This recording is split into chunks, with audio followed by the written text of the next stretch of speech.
Здравствуйте, мои друзья! Сегодня мы с вами приготовим очень вкусное осеннее блюдо. Это будет карри из курицы и тыквы. Готовится это блюдо быстро, проще простого. Для него нам понадобится одну луковицу небольшую, нарезать маленьким кубиком. Пошаговый рецепт вы сможете прочитать в описании под видео. Также нам нужно измельчить 3 зубчика чеснока.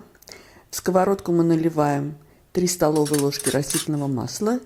Выкладываем наш лук и чеснок, и нужно спассеровать лук до прозрачности и мягкости. А пока мы нарезаем на небольшие кубики куриное филе. У меня грудка, вес ее примерно 500 граммов.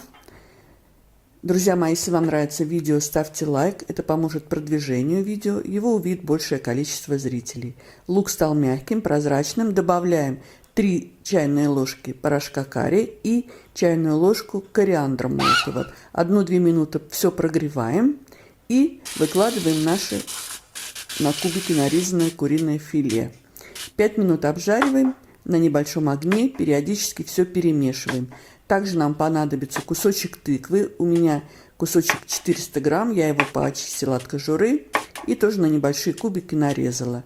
Прошло 5 минут, выкладываем нарезанные кубики тыквы в сковородку и тоже 5 минут все время помешивая обжариваем. После чего добавляем 250 мл кокосовых сливок, все перемешиваем, солим, перчим по вкусу, доводим до кипения, убавляем огонь до меньше среднего, то есть небольшой огонь, под крышкой готовим все до мягкости тыквы. У меня это взяло 20 минут. Периодически помешиваем, смотрим, чтобы ничего не пригорело. Выключаем огонь, накрываем крышкой, даем блюдо настояться 10 минут, и сейчас мы его будем пробовать.